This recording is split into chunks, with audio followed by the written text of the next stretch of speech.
अस्सलामुअलैकुम। Horror stories के एक न्यू एपिसोड के साथ मैं हूं मजहर मलिक। कैसे हैं आप लोग? उम्मीद है खैरियत से होंगे। आज की ये खौफनाक कहानी जो मैं आपको सुनाने जा रहा हूं, ये मुझे भेजी है ऋषि ने, मेघालय, इंडिया से। ये खौफनाक कहानी की तरतीब उन्हीं के कहने पे मैं आगे पीछे करने जा रहा हूं ताकि उस कहानी का सस्पेंस भी बरकरार रहे और वो खौफनाक मनाजिर आपको इस अंदाज में महसूस हो जैसे ये सब लम्हे, जैसे ये सब मंजर आपकी आंखों के सामने हो रहे हैं और आप अपने आप को उस कहानी का हिस्सा समझें। वो कहते हैं,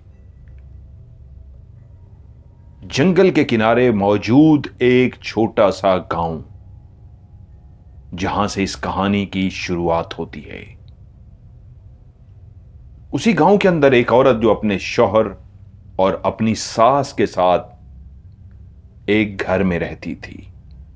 जंगल में बनाई हुई वो छोटी सी बस्ती इकट्ठी नहीं बनी हुई थी, काफी फासलों पे घर बने हुए थे।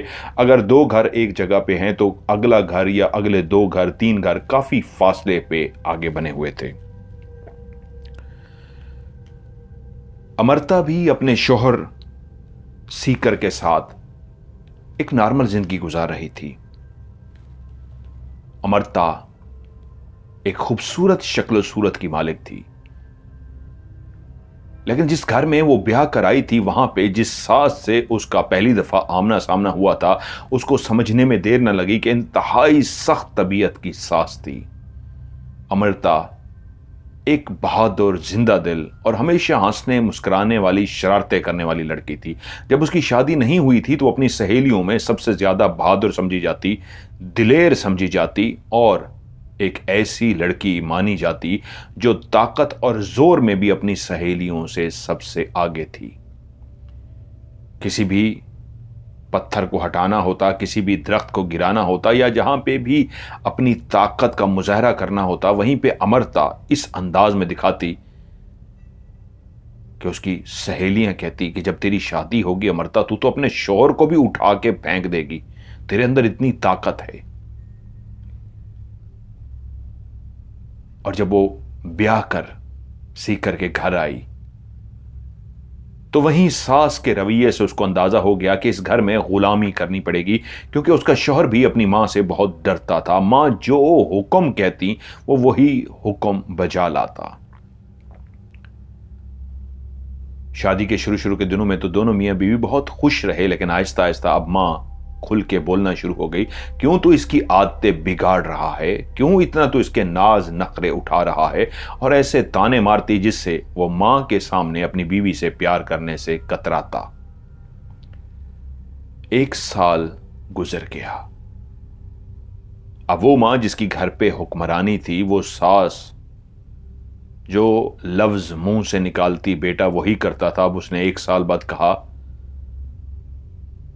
मैंने ये शादी इसलिए की थी कि मरने से पहले दादी बन सकूं, तेरे बच्चे देख सकूं।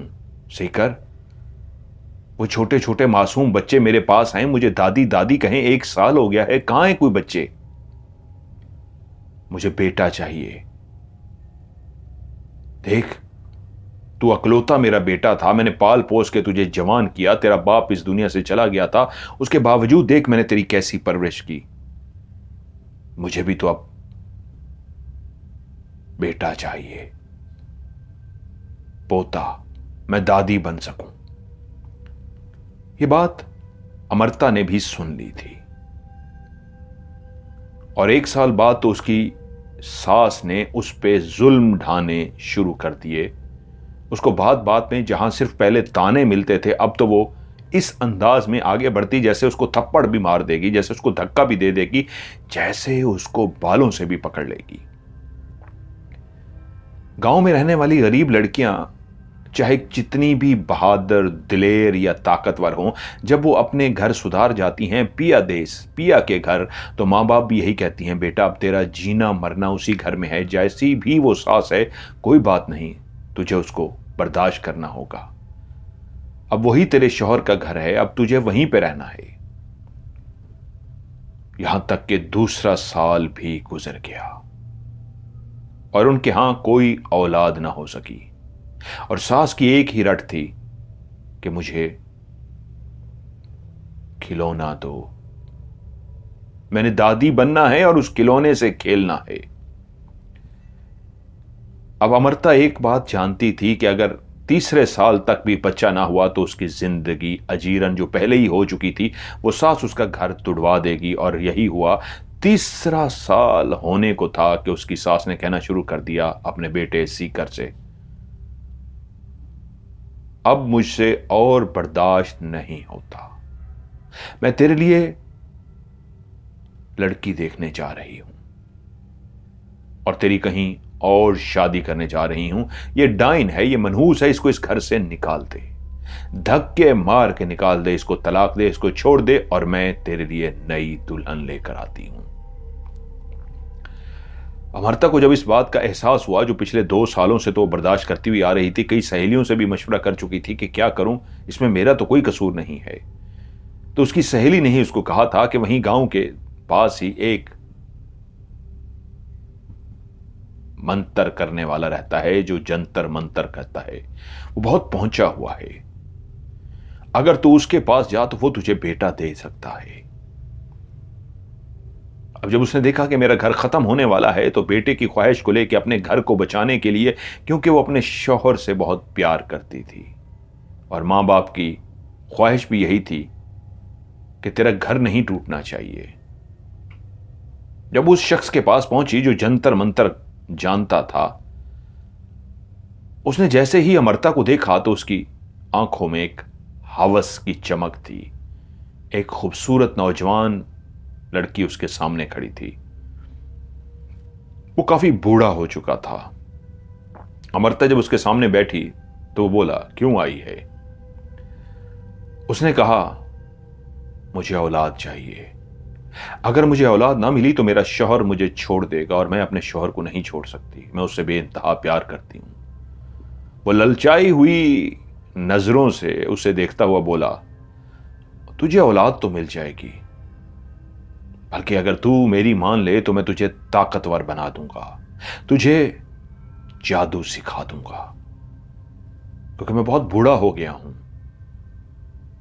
और जब तुझे अपने सामने देखा है, तू जवान भी है, हसीन भी है, सबसे बड़ी बात मेरे इल्म ने मुझे बता दिया, तू बहुत बहादुर है, बहुत दिलेर है, बहुत ताकतवर है, आज से नहीं, जवानी से, बचपन से।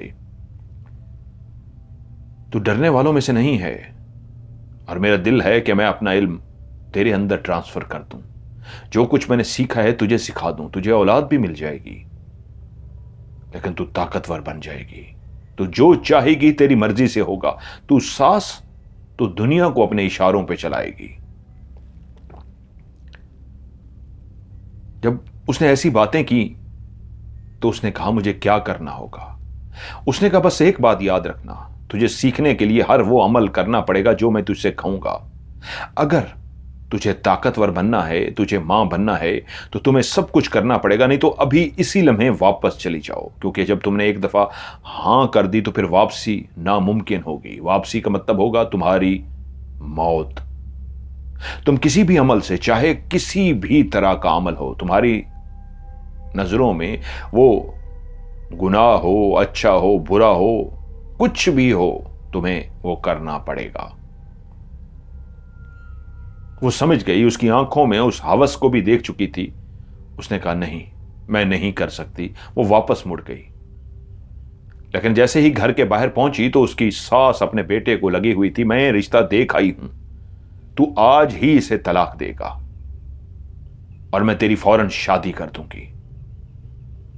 वो समझ गई मेरा घर टूटने लगा है और ये अपनी मां से इतना डरता है, ये आज ही मुझे तलाक दे देगा। वहीं से उल्टे कदमों वापस उसी के पास गई और कहा, मुझे तेरी हर शर्त कबूल है, मैं घर नहीं तोड़ना चाहती, बता मुझे क्या करना होगा। उसने कहा, सबसे पहले तो तेरी सास ने अभी जो कहा है, आज ही तलाक दे जा। घर के बाहर खड़ी होके एक उसने उसको सफूफ सा दिया, पाउडर सा, इस पाउडर के ऊपर तूने ये थोड़ा सा पढ़ना है, पढ़ने के बाद इसको फूंक मार के अपने घर के ऊपर उड़ा देना। तेरी सास की जुबान बंद हो जाएगी, वो तलाक का लफ्ज नहीं लेके आएगी, लेकिन ये वक्ती होगा, आरजी, कुछ दिनों के लिए। उसने ऐसे ही किया। वो सफूफ लेके गई, घर के दरवाजे के अंदर खड़ी होकर उसने वो पढ़ाई की, सफूफ को डाला। जैसे ही अंदर गई तो वही सास जो गुस्से में थी वो बिल्कुल चुप सी हो गई। कोई भी ऐसी बात ना हो सकी। शौहर भी नॉर्मल, जिस तरह उसके साथ था उसी तरह नॉर्मल रहा। 3-4 दिन नॉर्मल गुजर गए, लेकिन उसको लगा कि अब मुझे वापस जाना चाहिए। उसने कहा था 3-4 दिन के बाद मेरे पास आ जाना। वापस उसी के पास पहुंची और कहा, आपके उस सफूफ ने तो वाकई वैसा ही काम किया जैसा आपने कहा था, अब क्या करना होगा? उसने कहा, अब तुम्हें बाकायदा मेरी शागिर्दी में आना होगा। तुम इस तरह मेरे साथ रातें गुजारोगी जैसे मैं तुम्हारा शौहर और तुम मेरी बीवी हो। तुम्हारा वजूद, तुम्हारा जिस्म ये मेरा होगा, और जो भी मैं तुम्हें पढ़ने के लिए कहूंगा वो सब कुछ तुम अपने घर में बैठ के पढ़ा करोगी। तुम्हारा शौहर, तुम्हारी सास गहरी नींद सो जाया करेंगे, और उसके बाद बैठ के तुम्हें पढ़ना होगा, क्योंकि मैं तुम्हें मां बनाने के साथ साथ इंतहा की ताकतवर औरत बना दूंगा। मेरे पास जितना भी जादू है ये तुम्हारे पास होगा। वो बुरी औरत नहीं थी, लेकिन जानती थी कि ये वक्ती तौर पे तलाक तो रुक गई है। जब मेरी तलाक हो गई, मैं वापस मां बाप के घर गई तो मां बाप तो मर जाएंगे, मैं क्या करूंगी? उसी लम्हे उसने फैसला किया, मुझे कबूल है। वो सिर्फ अपनी मां बाप की इज्जत की वजह से ऐसा करना चाह रही थी, वरना तलाक का कलंक का टीका लेके वो वापस जाती तो मां बाप जीते जी मर जाते। अब उसने अपना आप उसके हवाले कर दिया। वो उसके जिस्म को नोचता, उसके जिस्म को इस अंदाज में अपनी हवस पूरी करता, उसको अमल का नाम देता कि ये मैं एक अमल कर रहा हूं। जिस वक्त मैं तुम्हारे जिस्म के साथ खेलता हूं तो मैं नहीं होता, उस वक्त मेरे अंदर वो शैतान जो ताकत देता है वही होता है। वो हवस वही शैतान, वो जिस्मानी हवस वही शैतान पूरी करता है। मैं तो बूढ़ा हो चुका हूं, मैं कहां इस काबिल के मर्द और औरत के दरमियान ताल्लुक कायम हो सके। अब उसने उसे सिखाना शुरू कर दिया, और वो जब घर जाती, पढ़ती, रात को उठती, मियां सो चुका होता, सास भी गहरी नींद सो चुकी होती, वो अपने घर के ऊपर पढ़ के फूंकती और उसके बाद पढ़ने के लिए बैठ जाती। अब उसको अंदाजा हो रहा था वाकई वो जो कुछ भी उससे करा रहा है वो ताकतवर हो रही है। और फिर अगले ही महीने उसने अपनी मां को खुशखबरी सुनाई, शौहर को, कि तुम बाप बनने वाले हो और मैं मां बनने वाली हूं। शौहर भागा और जाके अपनी मां को बताया कि मां, तू दादी बनने वाली है। और वो भी खुश हो गई, और उसका रवैया अमरता के साथ बदलना शुरू हो गया। अब वो उसके साथ बहुत अच्छा होना शुरू हो गई, प्यार से बोलती, उसका ख्याल रखती। वो जो पहले जितनी भी उसके साथ बुरी थी, अब वो अच्छी होना शुरू हो गई थी। और उसको उसके उसी उस्ताद ने बताया था कि वो अच्छी इसी वजह से है कि तू ताकतवर होती जा रही है। जैसे जैसे तू ताकत हासिल करती जाएगी, सब कुछ तेरे हाथ में आ जाएगा। वो आहिस्ता आहिस्ता उसको सिखा रहा था। इस बात की भनक ना उसके शौहर को थी और ना ही उसकी सास को। यहां तक कि 1 साल बाद उसने एक बेटी को जन्म दिया। उसने अपने उस्ताद से कहा जाके कि मुझे तो बेटा चाहिए था, बेटी क्यों हुई? उसने कहा, इसलिए कि अभी तूने मुकम्मल सीखा नहीं है। मैंने जितना तुझे सिखाने की कोशिश की है तो उसको आहिस्ता कर रही है, उसको बढ़ा दे, तुझे अब बड़ा करना होगा। क्योंकि सास फिर से बेटे की रट लगाकर बैठ गई थी कि ये तो बेटी जनी है, मुझे तो बेटा चाहिए था। उसने कहा, मैंने तुझे मां बनाया है, अब अब तेरे यहां बेटे की पैदाइश होगी, तू बेटे की भी मां बनेगी। लेकिन एक बात याद रख, ये जो मेरा इल्म है ये काफी तेरे अंदर ट्रांसफर हो चुका है, अभी और तेरे अंदर ट्रांसफर करना है। अब उसको महसूस भी होता था कि वो काफी ताकतवर हो चुकी है और मजीद ताकतवर होती जा रही है। उसने कहा, अब वो अमल आ गया है कि तुम्हें मजीद ताकतवर होना है। उनका घर इस अंदाज में बना हुआ था कि जिस तरह घर के अंदर आप दाखिल होते तो बड़ा सा सहन था, कमरे बने हुए थे, और उन कमरों के बिल्कुल पीछे वाले हिस्से में उन्होंने गाय, भैंसें, बकरियां और मुर्गियां पाली हुई थी। अब उसने उससे कहा, जो तुझे चिल्ला करना होगा वो बाकायदा एक बहुत बड़ा चिल्ला होगा, मैं पीछे बैठ के सारा देखूंगा। लेकिन तुझे रोज एक छोटे से मुर्गी के बच्चे का खून पीना होगा और उस जिंदा मुर्गी के चूचे का खून पी के तुमने यह अमल करना है। वो रात जैसे ही होती उठती और पीछे वाले हिस्से में चली जाती जहां पे जानवर बंधे होते, वहां पे बैठ के एक मुर्गे के बच्चे को पकड़ लेती, एक अमल करती और उसके बाद एक मुर्गे के बच्चे का खून पीती और खून पीने के बाद उसी छोटे से चूचे को खा जाती। यही उसका अमल था। अमल करते करते जब 21 दिन हो गए तो उसे उसके आमिल ने कहा, अब तुम्हें अपनी सास का खून पीना है। वो हैरान हुई, वो कैसे? इसलिए उसने कहा, जब वो सो रही होगी तो तुम छुरी से उसके जिस्म पे कट लगाओगी और जैसे उसके वजूद से खून निकलेगा, वो वजूद से निकलता हुआ खून तुमने फौरी तौर पे पी लेना है। वो हर बात की हामी भर चुकी थी। उसने ऐसे ही किया। उस रात उसने पढ़ते हुए अपनी जगह से, वो उठ तो नहीं सकती थी लेकिन उसको अब खून पीना था। उसको याद ही ना रहा, ये तो पूछना भूल गई, मैं तो वहां पे बैठ के अमल करती हूं, मेरी सास तो वहां पे सोती है, ये कैसे होगा? वो परेशान हो गई, पढ़ते पढ़ते रुक गई तो तभी उसके कान में एक आवाज सुनाई दी, मैंने कहा था ना मैं तेरे पीछे हूं, तूने परेशान नहीं होना, सब कुछ चल के तेरे पास आ जाएगा। उसने देखा उसकी सास नींद की हालत में चलती हुई उसके पास आ रही है। वो आहिस्ता आहिस्ता चलती हुई आई और बिल्कुल उसके सामने आकर बैठ गई, ऐसे जैसे वो नींद में हो। वो छुरी तो पहले ही अपने पास रख चुकी थी लेकिन ये नहीं जानती थी कि उसके जादू की ताकत से वो जो पीछे बैठा जादू कर रहा है वो खुद ही चल के आ जाएगी। उसने बाहर बैठे बैठे अपना बाजू उसके आगे कर दिया। तभी उसने उसके बाजू के एक हिस्से के ऊपर छुरी से काटा और उसका खून पीना शुरू कर दिया, यहां तक कि वो बेहोश हो गई। उसकी सांस अब गिर चुकी थी, बेहोश हो चुकी थी। उसने अपना अमल मुकम्मल किया और जाकर सो गई। सुबह उसके शौहर की आवाज आई, मां कहां है? उसने कहा पता नहीं मां कहां है। वो तो जानती थी लेकिन इस तरह अंदाज से बोल रही थी जैसे वो नहीं जानती। मां को ढूंढते ढूंढते जब वो पीछे वाले हिस्से में पहुंचे तो मां बेहोश पड़ी हुई थी।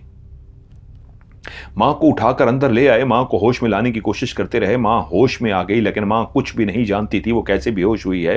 हां, वो जख्म का निशान भी नहीं जानती थी उसको कैसे वो जख्म लगा है, लेकिन बहुत ज्यादा वो कमजोरी महसूस कर रही थी। मतलब उसके वजूद से उसने बहुत ज्यादा खून नहीं पिया था, जितना निकला होगा थोड़ा सा उतना पिया था। अब बेटे ने मां की मरहम पट्टी तो करवानी थी, एक अच्छा खासा छुरी का निशान बना हुआ था, लेकिन बेटा भी नहीं जानता था कि मां को क्या हुआ है। लेकिन दूसरी रात उसने अपने अमल को जारी करने के लिए फिर से उसी तरह मुर्गी के बच्चे का खून पिया और उसको खा गई। 21वीं रात को उसने सास का खून पीना था। अमल करते करते जब उसकी 41वीं रात आने वाली थी, वो बहुत खुश थी क्योंकि वो बहुत ज्यादा ताकतवर बनने जा रही थी। उस रात खुशी के मारे उसकी ऐसी हालत थी, आज उसकी आखिरी रात थी, कि उसने खुशी के मारे वो जो घर में अमल करने से पहले हिसार करती थी वो हिसार करना भूल गई। उसको याद ही ना रहा। उसी हिसार की वजह से उसका शौहर और उसकी सास गहरी नींद सो जाते हैं। वो उठी और जाकर उसी जगह पर बैठ गई और उसने पढ़ना शुरू कर दिया और के पीछे उसकी सास की वैसे आंख खुल गई। जैसे ही सास की आंख खुली उसके कानों में वहीं से आवाज आई कि तूने आज हिसार नहीं किया, मैंने अभी चेक किया है तो पता लगा है तेरा तो हिसार नहीं है, ये तूने क्या किया है? तेरा शौहर उठने लगा है और अगर तेरा शौहर आ गया तो काम खराब हो जाएगा। बस एक बात याद रखें, ऐसे ना भागें, दायरा कड़ा खोल के जो कोई भी करना होगा दायरा कड़ा खोल दी और उसके बाद निकली तू। उसने उसे ऐसी बातें की और सास ने जब देखा बहू नहीं है तो अपने बेटे के पास गई, बहू कहाँ है वो भी ढूंढना शुरू हुआ। ढूंढते ढूंढते वो दोनों मां और बेटा उसी जगह पहुंच गए जहां वो बैठी अमल कर रही थी। और उस लम्हे वो उस मुर्गी के बच्चे को खा रही थी। शौहर को पहले शक इसलिए पड़ चुका था क्योंकि उनके घर के अंदर आहिस्ता आहिस्ता चूजे कम हो रहे थे और बीवी ने उसे फरमाइश करके और चूजे मंगवाए थे और वो बीवी के कहने पे और ज्यादा भी काफी चूजे खरीद के लाया था। वो भी आहिस्ता आहिस्ता कम होते जा रहे थे। वो बीवी से पूछते चूजे कहां हैं? वो कहती रात को तो आपके सामने बंद किए थे, मुझे क्या पता। ऑलरेडी उनके यहां काफी चूजे और मुर्गियां थीं, लेकिन उसकी ख्वाहिश पे वो और भी चूजे ले आया था, लेकिन जो कम होते जा रहे थे। और उस लम्हे उसने जब देखा कि वो चूजे को इस तरह अंदर खा रही है तो वो कांप गया और उसके सामने छुरी रखी हुई थी। मां और बेटे ने जैसे उस मंजर को देखा तो जोर जोर से चीखना शुरू कर दिया कि तू ये क्या कर रही है? बेटा उसके बाद पहुंचा और बीवी से बोला क्या कर रही है तू? ये कौन सा शैतानी खेल खेल रही है तू? कि तभी उसकी कानों में आवाज आई, दायरा कड़ा खोल। और सास का भी खून पी और शौहर का भी खून पी। वो गलती कर चुकी थी। उसने दायरा कड़ा खोला और जल्दी से सास के ऊपर ऐसे झपट्टा मारा कि वो छुरी से उसका हाथ काट सके और खून पी सके। लेकिन शौहर ताकतवर तो था, लेकिन इस हमले के लिए तैयार नहीं था। उसने जैसे ही मां को जाके छुरी मारी तो वो समझ गया कि इसका मतलब है मेरी मां को पहले भी छुरी इसी ने मारी थी, क्योंकि मां उसी जगह पे बेहोश मिली थी जिस जगह पे वो बैठी अमल कर रही थी। फौरी तौर पे उसने उसको दोनों हाथों से पकड़ लिया और मां को भी कहा इसका हाथ पकड़ो। उसके हाथों को पकड़ लिया गया, लेकिन उसके अंदर से जो उस वक्त ताकत थी, उसके अंदर से जो गुस्सा था, वो इतना ज्यादा था कि शौहर के लिए पकड़ना मुश्किल हो रहा था। बड़ी मुश्किलों से उसने उसको काबू किया हुआ था कि मां भाग के गई और कोई रस्सा उठा कर ले आई। शौहर ने उसके हाथों को पीछे करके बांध दिया, वरना वो बार बार हमला कर रही थी। तभी उसने अपनी बीवी से कहा कि ये तू क्या कर रही है? ये तू किस चक्कर में पड़ गई है? थी तो एक औरत गुनाह में गर्क हो चुकी थी। उन्होंने और भी कई बातें ऐसी लिखी हैं जो बहुत गलत थी, जो मैंने यहां पे काट दी हैं स्टोरी में। तो उसने कहा तू कह रहा है मुझे? तेरी मां ने ही कहा था, उस दिन मैंने अपने कानों से सुना था कि मुझे तलाक देने जा रहे थे, और अगर मैं ये अमल ना करती तो अब तक तो किसी और औरत के साथ होता, जबकि इसमें मेरा क्या कसूर है? कसूर मेरे अंदर नहीं, तेरे अंदर है। तू बच्चे पैदा करने के काबिल नहीं है, तो किसी और से भी शादी कर लेता, तेरे बच्चे ना होते। देख इस बच्ची को, ये तेरी नहीं है। मेरे अंदर तो ये थी कि मैं मां बन सकती थी, तू बाप बनने के काबिल नहीं था। देख, उसने मुझे बच्ची दी है। तेरे साल तो मैं 3 साल रही हूं, तूने क्यों नहीं दी? क्योंकि तू इस काबिल ही नहीं था। और जब शौहर को इस बात का एहसास हुआ कि वो बच्ची उसकी नहीं है, तो उसने कहा तू इतना अरसा मेरे साथ ये करती रही, किसी और की बच्ची जो नाजायज बच्ची थी वो मेरे घर में पलती रही और तू ये करती रही। मैं तुझे और तेरी बच्ची को मार दूंगा। ये कहते हुए उसने उसके हाथ से वो जो नीचे छुरी गिर चुकी थी वो उठाई और बच्ची को मारने के लिए भागा, और वो चीखती हुई पीछे भागी, मेरी बच्ची को छोड़ दो, मेरी बच्ची को छोड़ दो, मेरी बच्ची को छोड़ दो। लेकिन ऐसी चीखो पुकार कि जब शौहर अपनी बेटी के पास पहुंचा, जो अब उसकी बेटी नहीं रही थी, हकीकत खुलने पे उसने जाते ही उसकी गर्दन काट दी। वो इतना गुस्से में पागल हो चुका था कि सास ने जाके गर्दन से पकड़ा और उसने नीचे से पकड़ के दोनों ने मिलके उसकी गर्दन को काट लिया। और वो जब तक चीखती हुई पीछे पहुंची तब तक बेटी की गर्दन कट चुकी थी, वो मर चुकी थी। और उसी लम्हे वो चीखो पुकार और जो आवाजें थी, गांव के कुछ लोग भी वहां जमा होने लगे।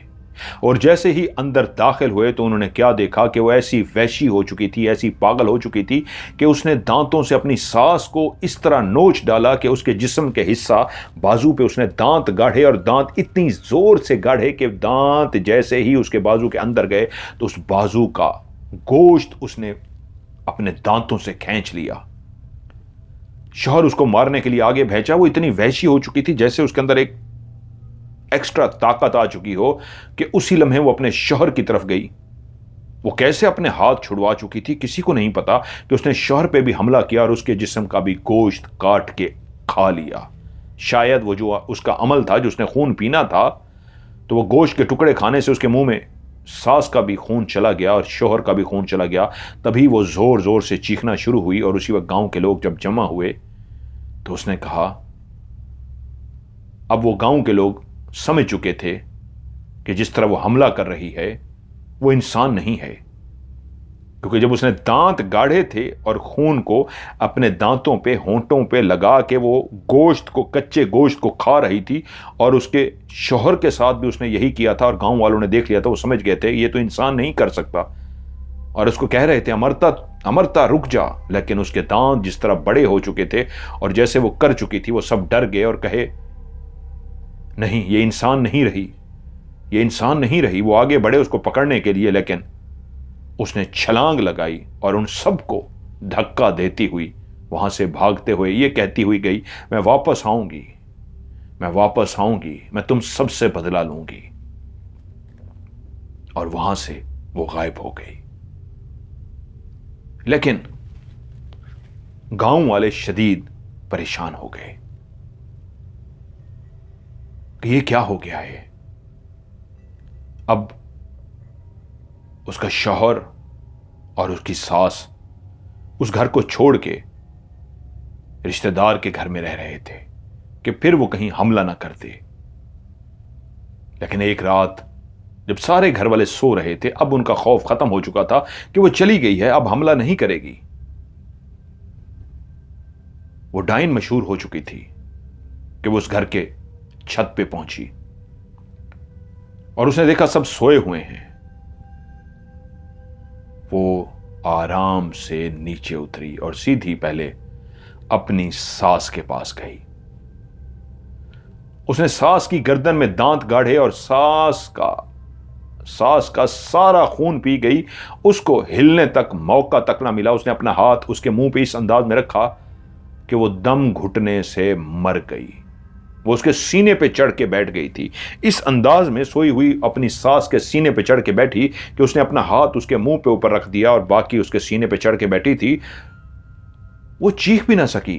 वो इतनी ताकतवर होके आई थी कि जब सास की गर्दन पे उसने दांत गाढ़े तो इंसान की तरह के ही गाढ़े थे, दांत थे, थोड़े से ज्यादा बड़े होंगे, लेकिन वो उसका खून पी गई और वो सांस ना लेने की वजह से उसकी सास मर गई। और उसके बाद वो वहां से चली गई। जब सुबह हुई तो सारे गांव वाले इकट्ठे हो चुके थे। उस घर के अंदर एक कयामत का मंजर था। उसकी गर्दन पे खून पीने के निशान थे और उसका दम घुटने से वो मर चुकी थी। वो तो घर को छोड़ के इसलिए आए थे कि वो उनको मार ना सके, लेकिन वो यहां पे भी पहुंच गई थी। अब क्या करें? घर वालों ने फैसला किया अब पहरा दिया जाए। हम रातों को सो नहीं सकते। हम तो समझे थे कि वो रिश्तेदार के घर में आ गए हैं, अब वो यहां पे हमला नहीं करेगी, लेकिन उसने हमला करके मार दिया सास को। अब यही है, रातों को पहरा दिया जाए। सीकर रात को सोता नहीं था। अब उसके रिश्तेदार रातों को पहरा देते थे, यहां तक कि पूरा 1 महीना गुजर गया। रोजाना जब आप पहरा देते हैं, पहला दिन, दूसरा दिन, चौथा हफ्ता हो गया, 10 दिन हो गया, और जब आप 15-20 दिन गुजर जाते हैं, लगता है अब वो नहीं आएगी। उसको पता लग गया है कि हमारे हाथों में हथियार हैं, कुल्हाड़ियां हैं, डंडे हैं, अब वो यहां का रुख नहीं करेगी। यहां तक कि जब महीना गुजर गया तो आहिस्ता आहिस्ता उनके दिलों से भी खौफ खत्म हो गया। लेकिन शौहर जानता था कि वो आएगी। उस रात भी पहरा देने वाले बज़ाहिर तो पहरा दे रहे थे, लेकिन ऊँग रहे थे। दिन को काम करना, रात को पहरा देना उनके लिए भी मुश्किल था। बैठे बैठे वो अपनी जगह पर सो गए कि तभी सीकर की आंख खुली। उसकी जैसे ही आंख खुली तो उसको एक कहका सुनाई दिया और उसने सामने की तरफ देखा तो थोड़े ही फासले पे खड़ी मुस्कुरा रही थी। उसके दांतों पे खून लगा हुआ था और वो खड़ी अपने शौहर को देख रही थी, जो पहले ही जाग रहा था, आंखें खोले लेटा हुआ था। एकदम से उठ के बैठ गया और जोर जोर से चीखना शुरू हो गया, अपने उन रिश्तेदारों को जगाना शुरू हो गया कि उठ जाओ, वो आ गई है, उठ जाओ उठ जाओ। लेकिन ऐसा लगता था उसकी चीखों पुकार की आवाज किसी को भी नहीं जा रही। वो सब हैरान हुए कि किसी को आवाज क्यों नहीं जा रही। वो जोर जोर से चीखता रहा, किसी ने भी उसकी आवाज ना सुनी और वह मुस्कुराती हुई उसकी तरफ बढ़ी और उससे बोली, तेरी मौत का वक्त आ गया है, अब तू भी जिंदा नहीं रहेगा।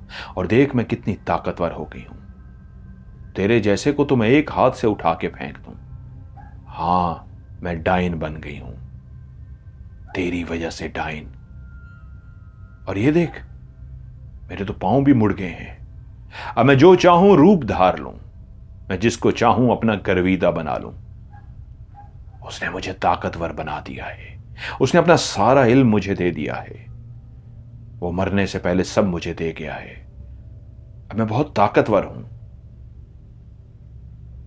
तो उठ के सबको जगाने की कोशिश भी करेगा तो उठ और जगा इनको, शायद तेरी कोई मदद कर सके। वो दाढ़ी गुस्से से उठ, और वो उठकर खड़ा हो गया। वो सोए हुए हर शख्स के पास जाता, उनको झंझोड़ता, उठो वो आ गई है, मेरी मदद करो, उठो मेरी मदद करो। लेकिन सब ऐसी गहरी नींद सोए थे कि वो जितना झंझोड़ता, जिसके पास भी जाता वो कहके लगा रही थी, खड़ी कहके लगाती जा रही थी, कोई भी होश में नहीं आ रहा था। यहां तक जब वो मायूस हो गया तो उसको अंदाजा हो गया वो वाकई ताकतवर हो चुकी है और वो उसको अपनी आंखों से देख चुका था, उसके पांव उल्टे हैं। तभी उसने उस सोए हुए रिश्तेदार के हाथ से कुल्हाड़ी ले ली। उसके हाथ कांप रहे थे, उसने कुल्हाड़ी हाथ में पकड़ी हुई थी और आगे बढ़ने लगा जैसे कुल्हाड़ी से उस पे वार करना चाहता हो।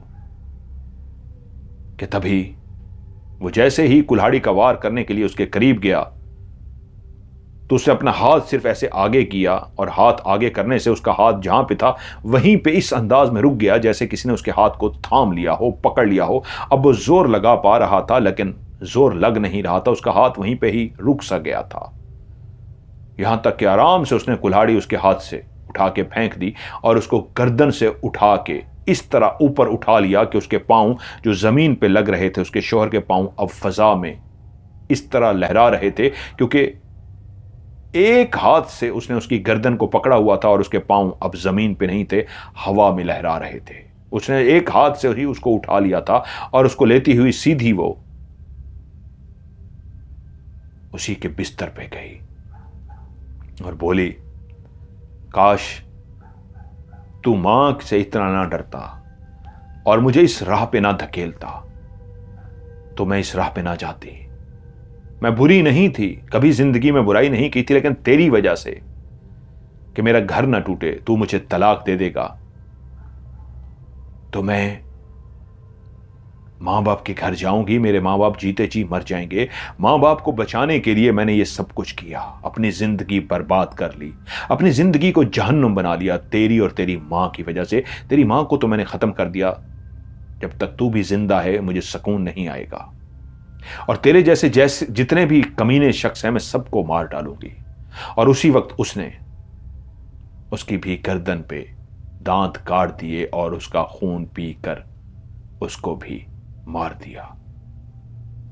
और जब उसका खून पी चुकी तो वहीं कोने पे एक चारपाई पे सोई हुई एक बच्ची, उसकी तरफ वो मुखातिब होकर बोली, मुझे पता है तू जाग रही है, मैं चाहती तो तुझे भी बेहोश कर देती, लेकिन तू मेरी बेटी की तरह है, मेरी बेटी से बड़ी है लेकिन तू भी मेरी बेटी की तरह है, इसलिए मैं तुझे कुछ नहीं कहूंगी। तेरी जगह पे कोई बड़ी होती तो मैं उसको मार देती। ये कहा और उसने वहीं से खड़े खड़े छलांग लगाई, सीधी वो दीवार पे जाके खड़ी हो गई।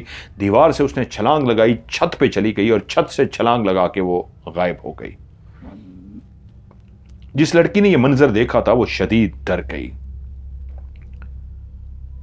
और जब सुबह हुई उनने उस घर में मौत को देखा और उस डरी हुई लड़की ने वो सारी बातें बता दी जो उसने अपनी आंखों से वो सारा मंजर देखा था कि वो कैसे आई। वो जाग गई थी।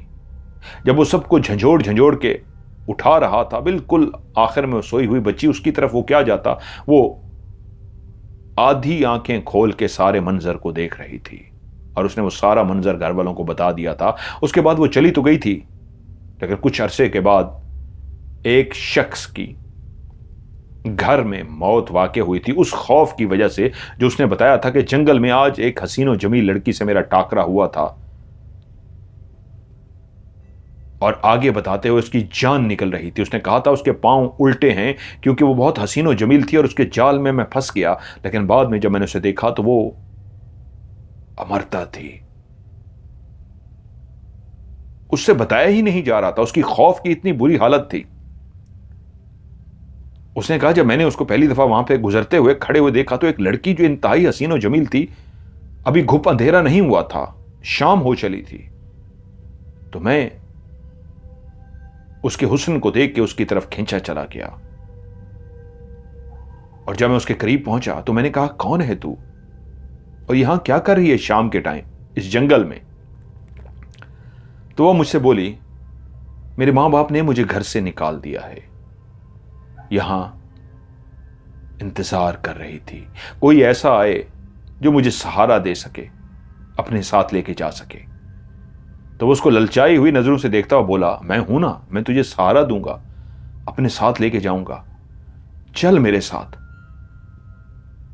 वो बोली चलो। वो उसके साथ चलना शुरू हो गई और वो हवस का मारा शख्स नहीं जानता था कि वो उल्टे कदमों वाली जो हसीनो जमील रूप धारे हुए है वो कोई और नहीं अमरता है। साथ चलते चलते एकदम से उसने अपनी गर्दन पे एक हाथ को महसूस किया और उसने मुड़ के देखा तो अब उस खूबसूरत लड़की की बजाय अमरता खड़ी थी और उसके पीछे से उसने गर्दन पकड़ी थी और कहा था कि तू इस वक्त जो कुछ सोच रहा है मेरे बारे में मुझे वो भी पता है। तेरा शैतानी दिमाग जो इस वक्त हवस से भर चुका है एक हसीन लड़की को देख के, मुझे वो भी पता है। मैं तो आज तेरे लिए ही खड़ी थी। इस गांव का एक तू भी तो शैतान है जिसने अपनी बीवी को, गांव की औरतों को परेशान कर रखा है। आज तू मेरे हाथ से नहीं बचेगा। उसने उसे गर्दन से पकड़ा हुआ था, लेकिन उसी वक्त कैसे वो अपनी गर्दन छुड़वाने में कामयाब हो गया कि एकदम से दौड़ना शुरू हो गया और पीछे से वो खड़ी कहके लगाती रही। और वो दौड़ता दौड़ता दौड़ता एक फुर्तीला शख्स था, जैसे कैसे घर पहुंच गया। घर पहुंचते ही गिरा और बेहोश हो गया। घर वाले उसके इर्द गिर्द जमा हो गए, उसको होश में लाने की कोशिश करते रहे। जब वो होश में आया तो उससे पूछा गया क्या हुआ है, तो बड़ी मुश्किलों से उसने सब बताया कि वो अमरता थी, उसके पांव उल्टे थे और वो बहुत ताकतवर हो चुकी है। उसने जिस अंदाज में मेरी गर्दन को पकड़ा था वो कोई औरत का हाथ नहीं, बहुत मजबूत हाथ था।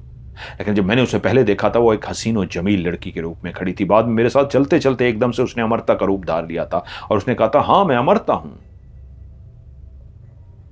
अब वो अपनी बीवी के आगे हाथ जोड़ रहा था, मुझे माफ कर दो, मैंने तेरे साथ बुरा किया। तो बीवी बोली आपको कुछ नहीं होगा, आप ऐसा मत कहिए, मेरे आगे हाथ मत जोड़िए।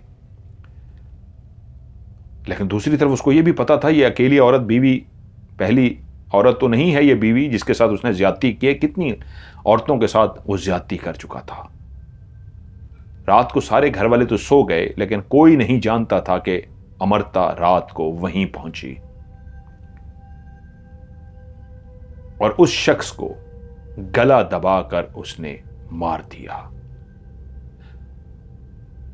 सब खौफजदा थे सुबह उठ के कि ये क्या हुआ है। किसी को भी नहीं मालूम था कि जब अमरता इस घर में पहुंची तो अब इतनी ताकतवर थी, इतनी जादूगरनी हो चुकी थी कि सब गहरी नींद सो गए। वो शख्स भी चीखता रहा, चिल्लाता रहा बचाओ बचाओ, लेकिन कोई भी नहीं उठा, किसी ने उसकी आवाज नहीं सुनी। यहां तक कि वो आराम से उसके पास गई और उसे गला दबाकर मार दिया। इस मौत के बाद गांव वाले डर गए। अब वो किसी औजा के पास जाना चाहते थे जिससे पूछ सकें इसका क्या हल है। तो एक औजा ने इतना कहा हां वो अमरता ही है, वो डाइन बन चुकी है, वो ताकतवर हो चुकी है, उसी जादूगर ने अपना सब कुछ उसी को दे दिया था, अब वो बहुत ताकतवर है, बस एक बात याद रखना, हर उस शख्स को नुकसान पहुंचाएगी जो बदकार होगा। जो अच्छा इंसान होगा वो कभी उसको नुकसान नहीं पहुंचाएगी। लेकिन उसका अभी बदला पूरा नहीं हुआ। कई लोग हैं जिनका वो शिकार करेगी। बस एक बात याद रखना, किसी ऐसे शख्स का उससे सामना हो ही जाए जो बदकार ना हो, जिसको अपने ऊपर इतना हो, हाँ मैं किसी औरत के साथ मैंने कभी बुरा नहीं किया, या अगर कभी गलती से भी बीवी के साथ थोड़ा सा ज्यादा इंसान हो जाता है, ऊंच नीच किया भी है, तो उसके आगे फौरी हाथ बांध लेना। और वो तुमसे पता है क्या कहेगी? मेरा बच्चा मुझे दे दो। तुमने उसे कहना है तुम बहुत खूबसूरत हो, तुम्हें बच्चों की कोई जरूरत नहीं है, हम सब तुम्हारे बच्चे हैं। हमारे जितने भी बच्चे हैं, सॉरी, हमारे जितने भी बच्चे हैं वो सब के सब तुम्हारे बच्चे हैं। तुम ही बच्चों की मां हो। बच्चियां, बच्चे जितने भी हमारे छोटे छोटे हैं, सबकी मां तुम ही हो। वो कुछ सुकून में आ जाएगी। और फिर उस गांव में ऐसा हुआ, कई लोगों का उसके साथ आमना सामना हुआ, और वो यही कहती मेरा बच्चा मुझे दे दो। और वो कहते कि हम गांव के जितने भी बच्चे और बच्चियां हैं हमारी, वो सब तुम्हारी ही तो हैं, तुम ही तो उनकी मां हो। और वो फिर कह के लगाना शुरू कर देती और वहां से उनको गुजरने देती। अब ये कहानी हमारे वालिद साहब, जिनका नाम उनने कहानी में लिखा है ललित, मेरे ख्याल में ललित, उन्होंने भी सुन रखी थी। काफी पुरानी कहानी थी, लेकिन जब उनको इस कहानी के बारे में पता चला तो वो अक्सर जंगल जाते थे, लेकिन उनका कहना यह था मैं ऐसी बातों को नहीं मानता, ये फजूल सी बातें होती हैं। लेकिन जिस दिन मैं और मेरा भाई पैदा हुए थे, ऋषि जिन्होंने कहानी भेजी है, और वो कहते हैं मैं और मेरा भाई रोहन, हम जुड़वा पैदा हुए थे। उस रात बहुत तेज बारिश हो रही थी और रात के 10 बजे हम दोनों की पैदाइश हुई थी। एक का नाम रोहन और एक का नाम ऋषि रखा गया। हम दोनों भाई बड़े हुए। पहले हम कहीं और रहते थे, उस वक्त हमें पता भी नहीं था, बहुत छोटे थे। जब काफी बड़े हो गए, हमारी उम्र तकरीबन 12-14 साल के करीब होगी, तो हम एक ऐसे गांव में शिफ्ट हो गए जहां पे वाले साहब ने पोल्ट्री फार्म बना दिया था। बहुत ज्यादा मुर्गियां पालनी शुरू कर दी थी। मुर्गियों के अंडे भी हम बेचते थे और मुर्गियां भी। काफी बड़ी जगह वाले साहब ने खरीद ली थी, अपनी जमीनें वगैरह बेच के, एक बहुत बड़े मुर्गियों का और गाय भैंसों का। गाय भैंसें तो थी हमारे पास, लेकिन बहुत ज्यादा नहीं थी, मुर्गियां बहुत ज्यादा थी। ऋषि कहते हैं ये पहला वाकया उस वक्त हुआ जब मैं वाले साहब के साथ मुर्गियों को हम दाना वगैरह डाल के, अब हम भी 14 साल के हो चुके थे, वाले साहब का हाथ बटाते, मैं और मेरा भाई रोहन, हम दोनों। एक दिन मैं और वाले साहब, यानी ऋषि और वाले साहब, वहीं पे पोल्ट्री फार्म में ही दाखिल हुए तो क्या देखते हैं, हमारी तकरीबन काफी मुर्गियां मरी पड़ी हैं, और इस अंदाज में मरी पड़ी हैं कि जैसे कोई बीमारी फैलती है, वबा आती है, तो कोई मुर्गी कहां पे गिर जाएगी, कोई कहां पे गिर जाएगी, लेकिन वो इस अंदाज में पड़ी थी जैसे मरने के बाद किसी ने एक ही जगह पे इकट्ठी कर दी हो। जिस तरह ढेरी लगाई जाती है, एक ही जगह पे आप मुर्गियां फेंकते जाते हैं और उसके ऊपर भी फेंकते जाते हैं, वो एक ढेरी सी लग जाती है, ढेरी सी लग गई थी। वाले साहब ठटक गए। ढेरी तो उस सूरत में लगाई जाती है जब मुर्गियां मरती जा रही हों और आप एक साइड पे फेंकते जा रहे हों, और उनको जब उठा के देखा गया तो सब की सब मुर्दा। वाले साहब ठटक गए। उन्होंने मुर्गियों को उठा उठा के देखा और परेशान से हो गए। मुझे कहते हैं बाहर आ जाओ। हम लोग बाहर आ गए। उस रात जब हम लोग सोने लगे तो वाले साहब ने अपनी कुल्हाड़ी अपने बिस्तर के साथ रखी।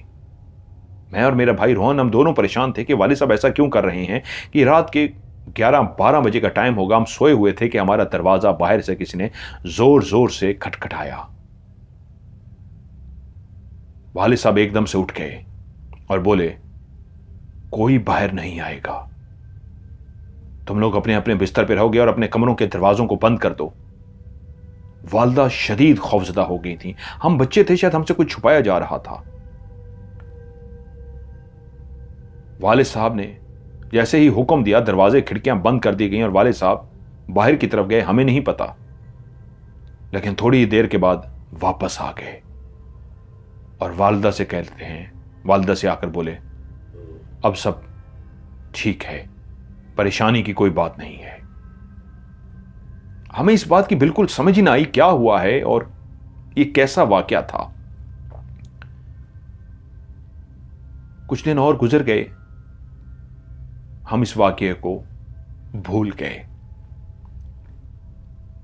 उन्हीं दिनों में मेरा भाई, जिसकी उम्र अब तकरीबन 16 साल हो चुकी थी और मेरी भी उम्र तकरीबन 16 साल के करीब हो चुकी थी, हम हर उस जगह पे चले जाते थे जहां पे लोग डरते थे। हमें डर नहीं लगता था। हमारे वाले साहब भी बहुत बहादुर थे, हम भी वाले साहब की तबीयत के हिसाब से डरने वालों में से नहीं थे। रोहन और उसका एक दोस्त एक जंगल में बनी हुई, छोटा सा ये जंगल था हमारे गांव का, वहां पे एक टूटा फूटा बहुत पुराना कमरा सा था। अपने वक्त में वो कमरा था, इमारत थी, क्या था, लेकिन अब उसके सिर्फ आसार रह गए थे एक कमरे के, बाकी टूट फूट का सारा शिकार हो गया था। वहीं पे उन्होंने सुन रखा था, यहां पे कई लोगों ने एक अजीबो गरीब मखलूक को देखा है जिसकी आंखें अजीब सी होती हैं और उसका हुलिया एक जानवर से मुशाबा होता है। मेरा भाई हमेशा हंसता था। उसका दोस्त, रोहन का जो दोस्त भी साथ था, वो भी बहुत बहादुर था। कहता था, यार ये सब ऐसी झूठी बातें हैं, ऐसा कुछ भी नहीं होता। और एक दिन वो दोनों उसी तरफ ही निकल गए। शाम हो चली थी। दोस्त बोला, यार काफी टाइम हो गया है, अब तो शाम हो गई है, वापस जाना है, 2-3 घंटे लग जाएंगे, निकलते हैं। तो रोहन बोला, हाँ यार इतनी दूर आ ही गए हैं, चलो अब शाम को ही कोई नजारा नजर आ सकता है, दिन को तो जंगल है, जंगल का खौफ है, दिन को क्या नजर आएगा। तो वहां पे कुछ देर के लिए बैठ गए। वो दोनों बैठे हुए थे कि एकदम से एक बड़ा सा मट्टी का पत्थर, मट्टी का पत्थर ही कह लीजिए, पत्थर तो नहीं, मट्टी होती है जिस तरह बड़ी, बड़ा सा एक टुकड़ा मट्टी का धड़म से उनके पास आके गिरा, जैसे किसने जोर से उसको फेंका हो। वो दोनों चौंक पड़े और इधर उधर देखना शुरू हो गए कि शायद कोई हमें डरा रहा है। यहाँ की खौफनाक कहानियां मशहूर हैं, तो किसी को पता लगा है हम बैठे हैं तो वो हमें डराने की कोशिश कर रहा है। वो अभी बैठे ही थे कि उनके ऊपर बाकायदा 8-10, पहले तो एक बहुत बड़ा मट्टी का टुकड़ा आके गिरा था, अब 8-10 छोटे छोटे पीस मट्टी के उनके इर्द गिर्द आके गिरे। शुक्र है उनको लगा नहीं। वो अपनी जगह से उठ के खड़े हो गए कि यार ये कौन शरारत कर रहा है, हमें डराने की कोशिश कर रहा है। कि तभी उनके कानों में एक भारी भरकम, उसी टूटे हुए कमरे से, जिसकी चारों दीवारें भी मौजूद थीं, जिसकी छत भी मौजूद थी, दरवाजा टूट चुका था लेकिन अंदर घुप अंधेरा था, उसी के अंदर से एक जोरदार आवाज सुनाई दी। भारी भरकम आवाज, जैसे कोई धाड़ा हो। इंसान, ऐसा इंसान जिसका गला बहुत भारी भरकम हो और वो उससे से धाड़ता है।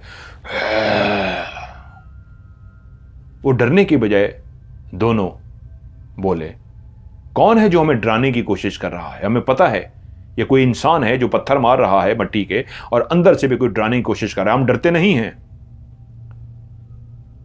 कि उसी लम्हे उन दोनों ने एक खौफनाक मंजर देखा।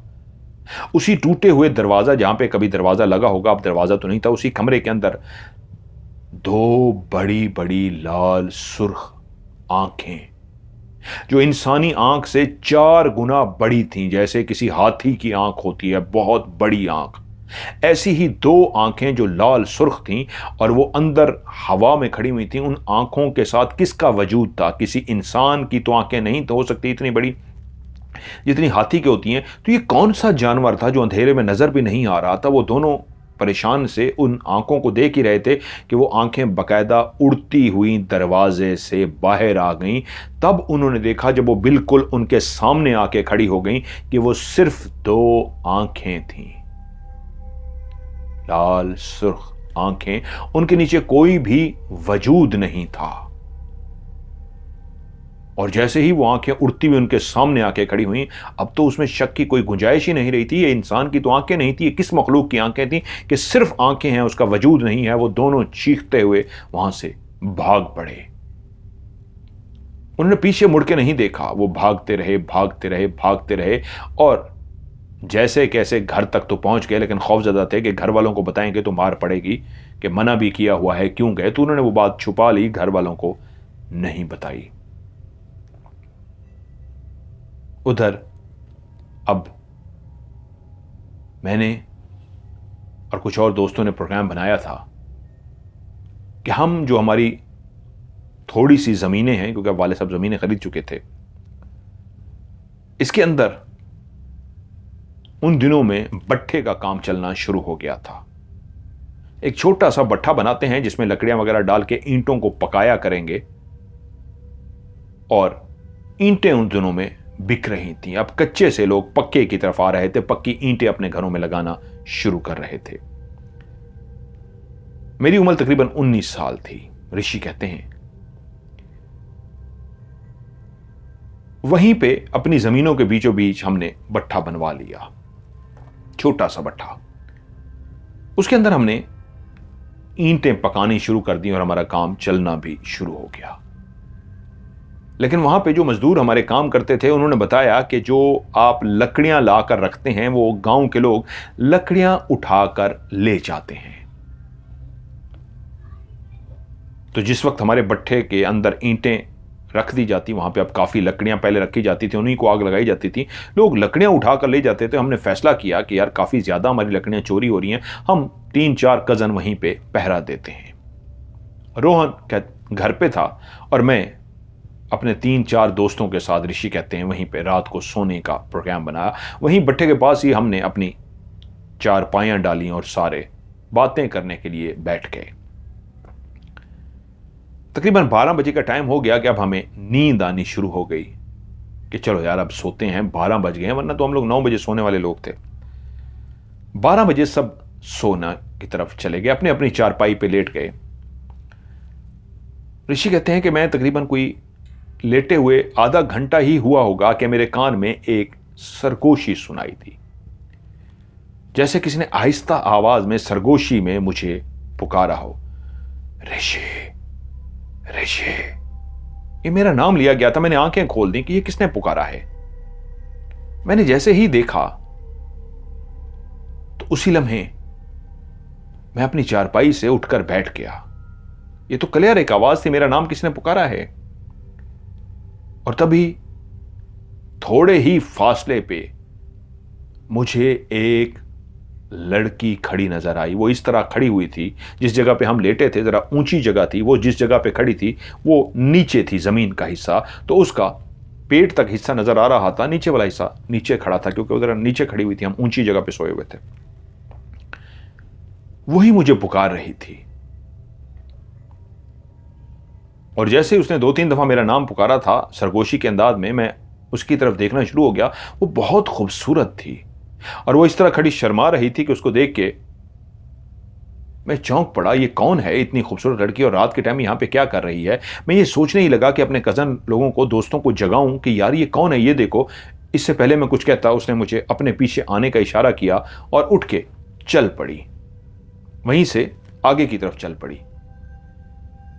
मैं ऐसा नहीं कि लड़कियों के पीछे दीवाना वार चला जाऊं, पता नहीं उस वक्त ऐसा मेरे ऊपर क्या हुआ, मैं कभी ऐसा नहीं रहा। लेकिन मैं खुद ब खुद उस चारपाई से उठ गया और जूते पहन के नंगे पांव उसके पीछे जाना शुरू हो गया।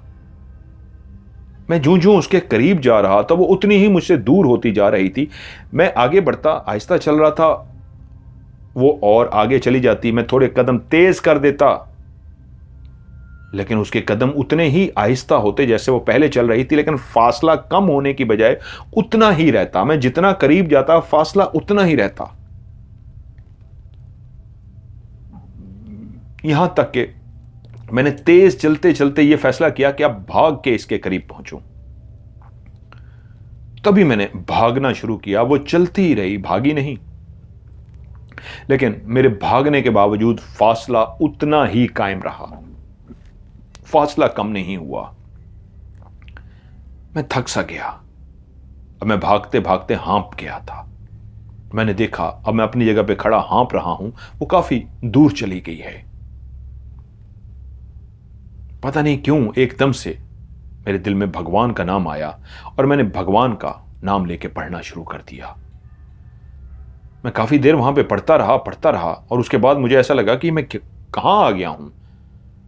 हाँ, वो लड़की कहां गई? मुझे ऐसा लगा जैसे मैं नींद से बेदार हुआ हूं। पता नहीं क्या मंजर था, कौन सी लड़की थी, कहां थी, कुछ समझ ना आया। वो तो चली गई है। मुझे एकदम से अजीब सा एहसास हुआ और मैं वापस चल पड़ा अपने उन्हीं दोस्तों की तरफ के तभी जब मैं वहां पहुंचा तो देखता हूं वो चारों परेशान सी हालत में चारपाइयों पे, एक ही चारपाई पे डर कर बैठे हुए हैं। मुझे देखकर उनकी सांस में सांस आई कि शुक्र है तुम आ गए। मैंने कहा क्या हुआ है? तो उनमें से एक बोला कि यार मुझे पेशाब आया था और मैं पेशाब के लिए उठ के वो सामने की तरफ गया था। वहां मैं सामने गया हूं तो अभी पेशाब करने के लिए बैठा ही था कि किसी ने छोटा सा पत्थर उठा के मेरी तरफ फेंका। मैं एकदम से चौंका कि यार ये कौन शरारत कर रहा है। मुझे लगा कि कजन में से कोई पीछे उठ के आ गया है, दोस्तों में से कोई उठ के आ गया है और वो मुझे जरा डराने की कोशिश कर रहा है। तो मैंने कहा यार क्यों तंग कर रहे हो, ना करो। मैं उठकर खड़ा हुआ तो मुझे दरख्त के पीछे एक काला साया सा महसूस हुआ, जैसे दोस्तों में से कोई छुप रहा था। मैंने देख लिया। मैंने कहा अच्छा, इसका मतलब है कोई ये पीछे छुपा है दरख्त के और ये मुझे डराने की कोशिश कर रहा है। तो मैंने कहा ये बजाय मुझे डराए मैं जाके इसको पीछे से पकड़ लेता हूं। मैं आहिस्ता से चलता चलता उसी दरख्त के पास गया जिस तरफ मैंने शैडो देखा था, उसकी दूसरी तरफ से घूम के गया कि इसको पता ना लगे और जाके मैं इसको पकड़ता हूं जरा, जो शरारत कर रहा है, मुझे डरा रहा है। मैं जैसे ही उस दरख्त के पीछे गया हूं, पीले रंग की दो आंखें, येलो कलर की पीले रंग की उसकी दो बड़े बड़ी आंखें थीं और उसकी आंखें उसकी आंखों से बाहर निकली हुई थीं। आंखें इंसान की आंखों के अंदर लगी होती हैं, उसकी आंखें आंखों के बाहर लगी हुई थीं, जैसे किसी ने वो पीली बड़ी बड़ी आंखें उसकी आंखों के बाहर चिपका दी हो। और बहुत बड़ी पीली खौफनाक आंखें थीं। उसका नाक भी नहीं था, उसका मुंह भी नहीं था। उसके सर पे दो सींग थे और उसका वजूद बिल्कुल एक आम इंसान की तरह था, लेकिन उसका कद तकरीबन 8 फुट ऊंचा था। उसकी नाक इस अंदाज की बनी हुई थी जैसे बकरी की नाक होती है, बकरी की नाक की तरह बिल्कुल छोटी सी नाक। लेकिन उसके दोनों बाजू इतने बड़े थे कि बाजू नहीं थे, कंधे से ही उसका हाथ शुरू होता था और नीचे जमीन तक उसका हाथ आ रहा था। उसको मैंने एक झलक देखा है और मेरे मुंह से एक जोरदार चीख निकली है। मैं जैसे ही दरख्त के पीछे गया हूं, उसका मुंह बिल्कुल मेरी तरफ था। मैंने उन येलो पीली आंखों को देखा है जो बाहर की तरफ थी और बकरी की नाक की तरह छोटी सी उसकी नाक, दो बड़े बड़े उसके सींग और कंधों से हाथ निकल रहे थे, बाजू नहीं हाथ निकल रहे थे जो जमीन तक आ रहे थे। मैंने जैसे ही देखा मेरे मुंह से एक जोरदार चीख निकली और मैं वहीं गिरकर बेहोश हो गया। वो जो तीनों पीछे लेटे हुए थे उन्होंने मेरी चीख को सुन लिया और भागते हुए वहां पे पहुंचे तो मुझे देखा मैं नीचे पड़ा हुआ हूं। वो मुझे उठाकर चारपाई पे ले आए। शुक्र है मैं जल्दी होश में आ गया। थर थर हम लोग कांप रहे थे जब उसने हमें बताया कि ये मंजर मैंने देखा है। हमने कहा नहीं यार तेरा वहम होगा, ऐसा कुछ भी नहीं है। लेकिन वो कस्में उठाए, कहे नहीं मैंने वहम नहीं है, मैंने देखा है, ऐसा है ऐसा है। हम इसे दिलासा दे रहे थे, देखा तू चारपाई पे नहीं है, तेरी जूती पड़ी हुई है। हम परेशान हो गए कि यार वो कहां चला गया, क्योंकि ऋषि जूती पहने बगैर तो जा ही नहीं सकता, जूती तो यहां पे पड़ी है, ऋषि कहां है। हम तेरे बारे में बहुत ज्यादा परेशान थे, इसको हौसला दे रहे थे कि कुछ भी नहीं है यार, तू डर गया, ये वहम होता है इंसान का। लेकिन अब तेरी परेशानी थी, शुक्र है तू आ गया है। लेकिन मैंने किसी को नहीं बताया कि मैंने क्या देखा है, वो क्या मंजर था। मैं चुप रहा। खैर उस दोस्त को हमने हौसला दिया, ऋषि कहते हैं मैंने भी उसको हौसला दिया कि इंसान बाजुकात नींद किसी हालत में है, नींद किसी हालत में पेशाब करने के लिए जाता है तो इस तरह डर जाता है, ऐसा कुछ भी नहीं है, डरो मत। उसको काफी हौसला दिया। मुझसे उन्होंने पूछा तुम कहां गए थे, जूती भी नहीं पहने। मैंने कहा यार मैं वॉशरूम के लिए गया था। खैर फिर हम सो ना सके, जागते रहे, बातें करते रहे। ऋषि कहते हैं मैं मुसलसल एक ही बात सोचता रहा, वो क्या था, वो लड़की कौन थी, वो क्यों आई थी, और अगर मैं भागा भी हूं तो उसको करीब क्यों नहीं पहुंच सका। और वो सारी चीजें सोचते हुए, जो वहम नहीं एक हकीकत थी, तो वो दोस्त ने जो बात बताई थी, मुझे यकीन हो रहा था कि वो भी झूठ नहीं बोल रहा। इसका मतलब है उसके साथ भी कुछ हुआ है, उधर मेरे साथ हुआ है, उसके साथ उधर उसके साथ भी हुआ है। ये कैसा हो सकता है, दोनों के साथ इकट्ठे ही एक वहम हो। इसका मतलब है मेरे साथ वहम नहीं था तो वहम उसके साथ भी नहीं था। अगले दिन भट्ठे का काम शुरू हो गया, लकड़ियां शकड़ियां डाल दी गई, हम लोग मुतमईन हो गए और यूं अगले दिन हम अपने घर सोने के लिए पहुंच गए। उस रात जब मैं सोने के लिए अपने बिस्तर पे गया, मैं घर में था, मुतमईन था, सारा दिन सोचता तो रहा लेकिन कोई भी बात मां बाप से नहीं कही, और मैं सोने के लिए लेट गया। ये रात का कौन सा पहर था कि मेरी आंख खुल गई। बिल्कुल वही सरगोशी फिर से मेरे कानों में सुनाई दी थी, रेशे रेशे। मैं चौंक सा गया, आंखें खोली तो देखता हूं कमरे की जो खिड़की है उसके बाहर कोई मौजूद है और वहीं से मेरा नाम पुकारा जा रहा है। मैं एकदम से उठकर बैठ गया, फिर से मेरे कानों में सरगोशी हुई, मेरा नाम पुकारा गया। मैं आराम से चलता हुआ उठा और उस खिड़की के पास पहुंच गया। खिड़की को खोल के देखा तो बाहर कोई भी नहीं था। मैंने दरवाजा खोला, बाहर चला गया। कमरे के बाहर जाके देखा तो बाहर भी कोई नहीं था। तो क्या यह मेरा वहम था या वाकई मैंने किसी को देखा है? उस रात जब मैं किसी के पीछे गया था, ये तो वही सरगोशी है। मैं चलता हुआ अपने बिस्तर पे आया, लेट गया। अब नींद नहीं आ रही थी, पता नहीं कब जाके नींद आ गई। अगले 2-3 दिन बिल्कुल नॉर्मल गुजरे। ये चौथा या 5वां दिन होगा कि फिर से रात को मेरे कानों में सरगोशी हुई और मैं फिर उस सरगोशी की वजह से जाग गया। मुझे ऐसे महसूस हुआ कमरे के बाहर कोई आज क्लियर अंदाज में मौजूद है। खिड़की के रास्ते से मुझे अंदाजा हो गया था। मैं आहिस्ता से उठा और चलता हुआ सीधा खिड़की के पास गया। जब मैंने बाहर झांक के देखा तो एक अजीब व गरीब मंजर था।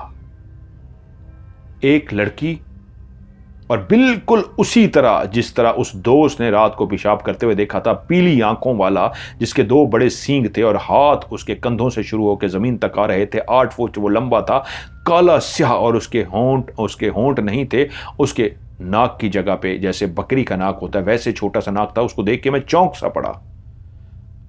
मैंने उनको चंद सेकंड ही देखा था कि मेरी आंखों के सामने वहीं खड़े खड़े वो गायब हो गए। इसका मतलब है ये मेरा वहम नहीं था। ये क्या है? आज मैंने फिर उसी लड़की को देखा था लेकिन उसका मुंह मेरी तरफ नहीं था। वो उसी जानवर नुमा इंसान के तरफ मुंह करके खड़ी थी। चंद सेकंड मैंने देखा और गायब होगी। मैं परेशान हो गया, क्या करूं?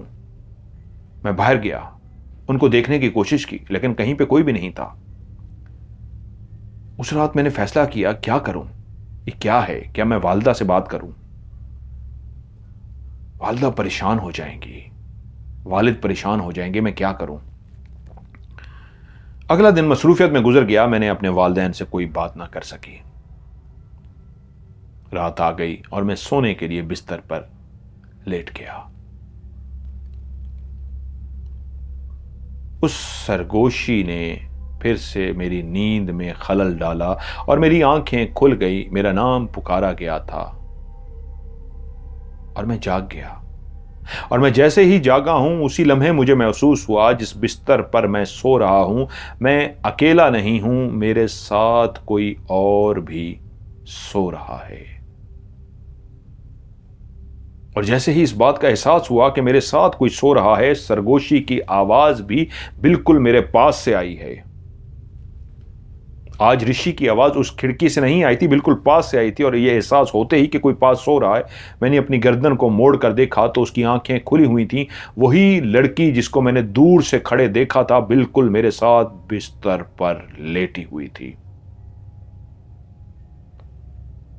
और जैसे ही मैंने उसे गर्दन मोड़ के साइड पे लेटे हुए देखा, मेरे मुंह से एक जोरदार चीख निकल गई। जैसे ही चीख निकली मैं उठकर बैठ गया और जैसे ही मैं उठकर बैठा तो मुझे अपनी कमर पे ऐसा महसूस हुआ जैसे मेरी कमर पे आग सी लग गई हो, और उसके बाद मुझे कुछ भी होश ना रहा। जब मैं होश में आया तो ये तो दिन का टाइम था। मेरी वालदा, वालिद और मेरा भाई रोहन मेरे ऊपर झुके हुए थे, मुझे होश में लाने की काफी देर से कोशिश कर रहे थे। उनके साथ एक हकीम साहब भी थे। अब मैं होश में तो आ चुका था। हकीम साहब बोले, ये होश में तो आ गया है, आगे आपने वही करना है जो मैंने आपको समझाया है। अब परेशानी की कोई बात नहीं। वो तो वहां से चले गए, लेकिन खौफ का मेरा यह आलम था कि मैं कुछ भी ना वालदा को बता सका। और जब वालिद हकीम साहब को छोड़ने के लिए गए, तब मेरी वालदा ने मुझे कहा, डरो मत, बताओ क्या हुआ है तुम्हारे साथ। कुछ नहीं, कुछ नहीं हुआ। कैसे कुछ नहीं हुआ? तुम्हारे सीने पे और तुम्हारी कमर पे इतने जख्म के निशान हैं जैसे किसी ने तुम्हारे सीने पे नाखून मारे हों। तुम्हारी कमर पे इस तरह का हाथ का निशान छपा हुआ है जैसे किसी ने जोर से तुम्हें थप्पड़ मारा हो और नाखून मारे हों, जैसे छुरी से कोई काटता है, और तुम कह रहे हो कुछ नहीं हुआ। और मैं चौंक सा पड़ा। वो मंजर मुझे याद आ गया। आखिरी दफा मुझे कमर पे एक जलन का एहसास सा हुआ था। मैं उठा और शीशे पे जाके जैसे ही मैंने अपनी कमर और सीने को देखा तो मैं चौंक सा गया। मेरे सीने पे इतने खौफनाक किस्म के नाखूनों के निशान थे, और कमर तो ऐसे जैसे किसी ने छील कर रख दी हो, काट के रख दी हो। तभी वो हकीम साहब को शायद बुला कर लाए थे। मैं अपने जख्मों को देखकर परेशान हो गया। उन पे मलम लगी हुई थी, हकीम साहब ने दवाई लगाई थी। मैं डरता हुआ आकर बैठ गया और मैंने वालदा को सारी बात बता दी कि कैसे पहली दफा वो लड़की मुझे नजर आई और उसके मैं पीछे गया, और उसी रात कजन लोग भी, दोस्त भी, एक ऐसे जानवर को उन्होंने देखा था और वो डर गया। वो दरख्त के पीछे था। हमने कहा घर वालों को बताएंगे, परेशान हो जाएंगे, आप लोगों को नहीं बताया। लेकिन घर आके मुझे ये सब कुछ महसूस होना शुरू हो गया। और फिर मैंने सहन में उनको देखा। कल रात वही लड़की बिस्तर पे मुझे लेटे हुए नजर आई, और उसके बाद मुझे कमर पे आखिरी दफा जलन का एहसास हुआ, और उसके बाद मुझे कुछ याद नहीं। तभी मेरा भाई रोहन भी बोल पड़ा, हाँ मां, मैंने भी कुछ देखा था। और उसने उस दोस्त के साथ ये कोई गुजरा है शीशे में, मैंने उसको देख लिया। कमरे में मेरे सिवा कोई भी नहीं है, बाखुदा, और कलेयर कोई गुजरा है, मैंने देख लिया है। ये होता है कि कहानियां सुनते हैं। अल्लाह के नेक मखलूक भी हैं, नेक जिन्नात भी हैं, वो भी कहानी सुनते हैं। और मैंने आपको कहा ना, जहाँ पे भी बैठ के मैं कहानी सुनाता हूँ, मैं उनके नज़ारों को देखता हूँ। और बाखुदा माह रमज़ान है, मैं आप एडवांस में कहानियाँ रिकॉर्ड करता हूँ और आप बाद में सुनते हैं। जिस वक्त शायद आप सुन रहे होंगे माह रमज़ान कब का ख़त्म हो चुका होगा, लेकिन आज आखिरी रोज़ा है हमारे अमेरिका का, और मैं रोज़े के साथ हूँ। तो मैंने अभी किसी को, डेफिनेटली नेक ही होंगे, शीशे में किसी को देख लिया। तो रोहन ने भी कहा वालदा से कि उसने कैसे उस जगह पे उन आंखों को देखा था जो दरवाजे से निकल के बाहर आई थी। तभी वालदा ने कहा कि शायद वक्त आ गया है अब तुम लोगों को बताने का। और फिर वालदा ने वो सारी बात जो मैंने आपको कहानी के शुरू में बताई, उस औरत की कहानी जो एक जंतर मंतर वाले के पास गई थी कि मुझे बच्चा चाहिए, अमरता, और जिसने अपनी सास और शौहर को मार दिया था। और उसके बाद जंगल में अक्सर लोग उसको देखते थे। काफी लोगों ने उसको देखा था और वो कहती थी मेरा बच्चा कहां है। तुम्हारे वालिद साहब का भी उससे आमना सामना हुआ था, लेकिन उस वक्त की बात है जब तुम्हारे वालिद साहब की शादी नहीं हुई थी। शादी के बाद तुम्हारे वालिद साहब ने मुझे यह सब बता दिया था, और हम दोनों भाई हैरान हुए कि मां आपने पहले कभी हमें नहीं बताया, हमें बताएं। तो वालिदा ने वो सारी बात पहले बताई जो मैंने आपको शुरू में बताई, अमरता की, और कहा उसके बाद तुम्हारे वालिद साहब का भी एक दफा जंगल में जाना हुआ। वो कुल्हाड़ी हाथ में लिए जंगल से गुजर रहे थे। उन्होंने भी सुन रखा था उस अमरता के बारे में, लेकिन उनको इन बातों पे यकीन नहीं आता था। और उनका अक्सर दोस्तों कहते थे कि अगर कभी मिली भी तो कोई बात नहीं, मैं भी दुआ सलाम कर लूंगा, उससे मिल लूंगा, कोई बात नहीं। ललित उस शाम जंगल में जब चलते हुए जा रहे थे तो वो कहते हैं, मुझे ऐसा महसूस हुआ है कि जंगल के अंदर जो पत्ते गिरकर खुश्क हो गए थे, जिनके ऊपर मेरा पांव पड़ता तो एक चरचराहट की आवाज़ पैदा होती, मुझे ऐसा महसूस हुआ जैसे मेरे पीछे भी कोई चलता हुआ आ रहा है और उसके कदमों के नीचे जब पत्ते आते हैं तो उनकी चरचराहट पैदा होती है। पहले मुझे लगा मेरा वहम है, लेकिन फिर मैंने पीछे मुड़कर देखा तो वाकई पीछे कोई नहीं था। मैं कुछ कदम और चला हूंगा कि पीछे से फिर से ऐसा महसूस हो कि मैं अकेला नहीं हूं, मेरे साथ साथ कोई और भी चल रहा है। मैं आगे बढ़ता रहा, यहां तक कि मुझे ऐसा लगा अब जो भी मेरे पीछे चलता हुआ आ रहा है, पहले वो आहिस्ता आहिस्ता कदमों के साथ चल रहा था, अब वो इतने तेज कदम उठा रहा है कि मेरे पांव के नीचे जो पत्तों की चरचराहट से आवाज पैदा हो रही थी, उससे ज्यादा शोर पीछे जो चल रहा था उसके कदमों का शोर था। कि तभी एक दफा मैंने चलते चलते रुके बगैर, पहले तो मैं रुक जाता था और पीछे मुड़ के देखता था, इसी तरह चलते चलते मैंने रुका नहीं, पीछे मुड़ के देखा तो मैं क्या देखता हूं, वाकई पत्ते टूट रहे हैं, जैसे कोई पांव रख रहा हो, लेकिन जो पांव रख रहा था वो नजर नहीं आ रहा था। पत्ते टूटते हुए और शोर करते हुए नजर आ रहे थे कि ये मैं भी आगे बढ़ रहा था और कदमों के निशान तो मुझे नजर नहीं आ रहे थे, लेकिन पत्तों से अंदाजा लग रहा था कि यहां पे कदम रखे जा रहे हैं और पत्थर टूटते जा रहे हैं। कि एकदम से मैं पीछे की तरफ देखता हुआ आ रहा हूं कि पीछे कोई चलता हुआ आ रहा है और मैं चलता हुआ जा रहा हूं, तभी मेरे कानों में एक आवाज सुनाई दी, रुको। और जैसे ही आवाज सुनाई दी मैं चौंका और एकदम मुड़ के सामने की तरफ देखा तो एक हसीनो जमील लड़की बिल्कुल सामने खड़ी हुई थी। ललित के पांव रुक से गए। वो बोली, कौन हो तुम और शाम को यहां, रात को यहां क्या कर रहे हो? वो बोला, मैं किसी काम से यहां से जा रहा हूं, तुम कौन हो और तुम रात के टाइम यहां पे क्या कर रही हो? मैं अपने बच्चे को तलाश कर रही हूं। अभी तक वाले साहब ने उसको क्लियर नहीं देखा था, जैसे ही ये लफ्ज बोला गया, मैं अपने बच्चे को देख रही हूं, तभी वाले साहब एकदम से रुक गए और उसको गौर से देखा तो उसका चेहरा बिल्कुल सफेद था, बिल्कुल सफेद चेहरा, और वो इस अंदाज में खड़ी हुई थी जैसे कोई बुत बन के खड़ा होता है। उसके सिर्फ होंठ हिल रहे थे, वो पलके भी नहीं झपक रही थी। सफेद चेहरे वाली एक हसीनो जमील लड़की। कुछ तो गड़बड़ है, वाले साहब को लगा। क्या कोई मुझे डराने की कोशिश कर रहा है? क्या वाकई कोई औरत या मर्द कोई ऐसा है जो यहां पे छुपे होते हो, लोगों को डराते हो? कहानी तो मैंने सुन रखी थी, लेकिन कहां, ये तो कहानियां होते हैं, ऐसे कहां होते हैं। लेकिन उसको देख के लग रहा था कि कुछ गड़बड़ जरूर है। तो वाले साहब ने उसे कहा, कौन सा बच्चा? वाले साहब ने सुन रखा था कि लोग कहते थे कि हमारे गांव के बच्चे भी तुम्हारे बच्चे, तुम उन्हीं की मां हो, और वो हंसती थी, जाने देती थी। लेकिन वाले साहब ने उसे कहा, कौन सा बच्चा? मैं तुम्हारी मदद करने को तैयार हूं, मुझे बताओ कौन हो तुम और कहां है तुम्हारा बच्चा? तो वाले साहब को देख के बोली, मेरा बच्चा, मेरा बच्चा उन्होंने मार दिया मेरे बच्चे को। मैं मार दूंगी, मैं तुम्हें भी मार दूंगी, मैं सबको मार दूंगी। और एकदम से वो जनूनी सी हो गई। वाले साहब को एकदम अंदाजा हुआ जैसे इंसान नहीं है, अभी तक बज़ाहिर इंसान सी है। वो एकदम से भागती हुई वाले साहब के पास आई और वाले साहब ने फैसला कर लिया कि अगर ये इंसान नहीं है तो मुझे मार डालेगी। उन्होंने सुन रखा था कि अगर कोई चुड़ैल या डाइन हो, उसके बालों को पकड़ लिया जाए तो उसकी सारी ताकत उसके बालों में होती है, वो रुक सी जाती है। वो भागती हुई जैसे ही वाले साहब के करीब पहुंची उनको नोचने खसोटने के लिए कि उनको नुकसान पहुंचा सके, वाले साहब एकदम फुर्ती से साइड पे हुए और उसके बालों को पकड़ लिया। और जैसे ही उसके बालों को पकड़ा, उसी लम्हे उनकी निगाह उसके पांव पे पड़ी।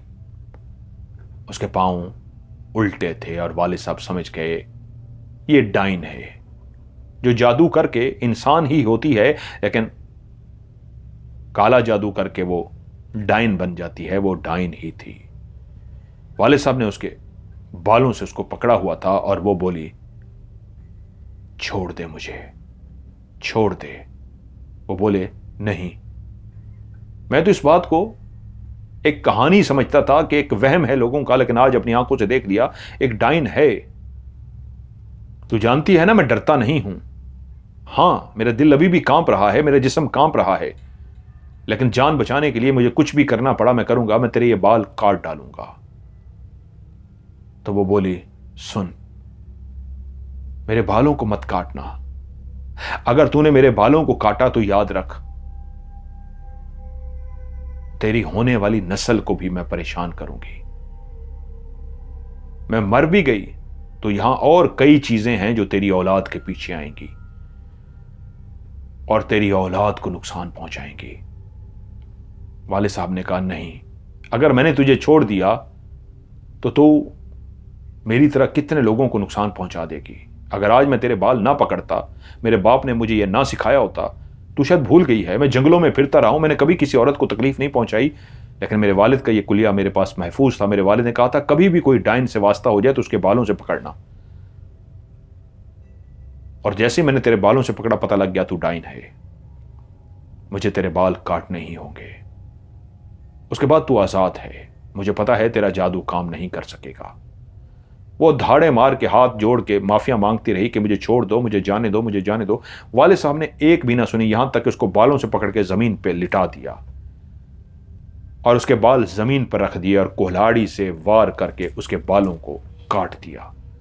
बालों का कटना था कि उसके पांव वापस अपनी जगह पे, जो उल्टे पांव थे वो सीधे हो गए। वो जोर जोर से चीखना शुरू हो गई और पागलों की तरह उठ के अपने सर में हाथ मारना शुरू हो गई, जैसे कोई अपने सर को पीटता है। और पीटते पीटते कभी इधर भागे कभी इधर भागे, और उसके बाद वाले साहब पे उसने ऐसे हमला कर दिया कि अब उसके पास जादू तो नहीं था, लेकिन वो पागल हो चुकी थी। वो वाले साहब को नोचने खसोटने के लिए आगे बढ़ी तो वाले साहब को खराशें भी आईं। ललित कहते हैं, मुझे खराशें भी आई और पता लग गया अब ये जादूगरनी तो नहीं रही, डाइन तो नहीं रही, लेकिन अब ये पागल हो चुकी है, खुद तो मरना चाहती है, मुझे भी मारेगी। वो उसको मारना नहीं चाहते थे, वो भाग पड़े, वो पीछे भागती रही। भागते भागते भागते उस सड़क पे आ गए जो गांव की सड़क थी, जहां पे लोगों का गुसर बसर होता था। तो वहीं पे आके रुक से गए और सांस लेना शुरू हो गए, जोर जोर से सांस ले रहे थे कि तभी देखा वो भागती हुई पीछे आ गई है। और जैसे ही वो आज सामने आके खड़ी हुई है, उसके हाथ में एक बच्ची की कटी हुई गर्दन थी, जैसे कोई 8-9 महीने की छोटी बच्ची होती है, उसकी कटी हुई गर्दन उसके हाथ में थी। और उसने वाले साहब को वो गर्दन दिखाते हुए कहा, ये देख मेरी बच्ची। मार डाला उन्होंने मेरी बच्ची को, और तूने मेरे बाल काट के मेरा बदले का, मेरे इंतकाम की जो आग था उसको और भड़का दिया। मैं तो सिर्फ उनको मारती थी जो जालिम थे, तो मैं तो उनको तकलीफ देती थी जो अपनी बीवियों को पीटते थे, लेकिन तूने बहुत बड़ा गुनाह किया, मेरे बालों को काट के बहुत ज्यादती की। अब तेरे बच्चों के साथ मैं क्या करूंगी, या मेरे साथ जो और चीजें हैं वो क्या करेंगी, तू याद रखेगा। तूने मेरी बच्ची को मारा है, तूने मेरी बच्ची को मारा है। और वो कटी हुई गर्दन उसने वाले साहब के सामने फेंक दी, जो लुढ़कती हुई उनके पांव में आके गिरी। वो समझ गए कि अब ये पागल हो चुकी है। वहीं से सीधे भागे, उनके वालिद हयात थे, उनको सारी बात बताई। वो उनको लेकर वहीं पे एक अगले गांव में एक मुसलमान रहते थे, उनके पास लेकर गए और उनको सारी हाल बताई। सारी सूरत हाल सुनने के बाद उन्होंने कहा, हां वो सही कह रही है, कई मखलूकात उसने इनके बच्चों के साथ लगानी है जब बच्चे पैदा होंगे। इसका हल अभी नहीं हो सकता, आपके बेटे के साथ तो कुछ नहीं होगा, मैं हल कर देता हूं, लेकिन शादी के बाद जो बच्चे होंगे उसके साथ होगा। लेकिन जब ये हो और वक्त आए जब बाकायदा बच्चे को नुकसान पहुंच जाए, तो फिर आप फलां जगह पे चले जाइएगा, क्योंकि मेरा पता नहीं मैं हूं या ना हूं। फलां जगह पे एक नेक हस्ती मिलेगी आपको, और वो नेक हस्ती अगला आपका काम मुकम्मल कर देगी। बेटा वो वक्त आ गया है, तुम्हें नुकसान पहुंचाया है उन चीजों ने। वो औरत तो शायद मर गई थी, उसके साथ जो चीजें थी उन्होंने तुम्हें शायद नुकसान पहुंचाया है।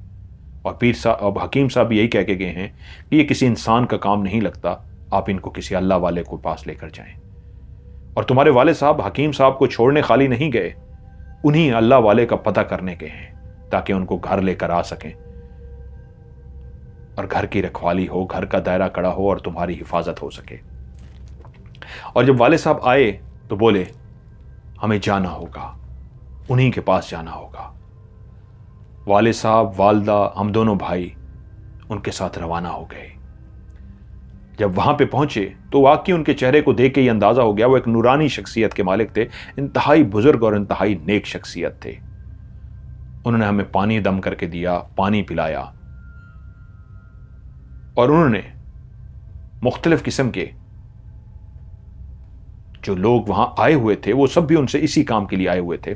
जब उन्होंने हमें पानी दम करके दे दिया तो हम दोनों भाइयों को बिठा के कितनी देर हमारे ऊपर कुछ पढ़ते रहे, जो उनकी मज़हब की होंगी, मतलब वो मुसलमान मज़हब थे तो इसलिए उन्होंने कहा उनके मज़हब की होंगी, हमें तो समझ ना आई, लेकिन काफ़ी पढ़ने के बाद बोले हाँ मैंने अमल मुकम्मल कर दिया है, क्योंकि कुछ चीज़ें वक्त पे ही होती हैं, वक्त से पहले नहीं हो सकती। वो मर गई थी, लेकिन उसके साथ जितनी भी जुड़ी हुई चीज़ें थीं वो उसने लगाई थी कि वक्त आने पे नुकसान देती, लेकिन उस हस्ती ने जिसने मेरे वालिद ललित को बचाया था, उन्होंने ऐसा कर दिया था कि वालिद साहब भी महफूज रहे और बाकी फैमिली भी महफूज रही। जब तक वो औरत जिंदा रही वालिद साहब को नुकसान ना पहुंचा सकी उन बुजुर्ग हस्ती की वजह से। और हमारे साथ जो होना था वो भी बता गए थे कि एक और हस्ती के पास जाओगे तो हल हो जाएगा, और हम उनके पास गए। और हम जब घर पहुंचे तो उसके बाद काफ़ी दिनों तक डरे तो रहे, लेकिन फिर हमारे साथ कुछ नहीं हुआ। आज इन वाक़यात को कई साल गुजर चुके हैं, लेकिन आज भी हम याद करते हैं तो हमारे रोंगटे खड़े हो जाते हैं।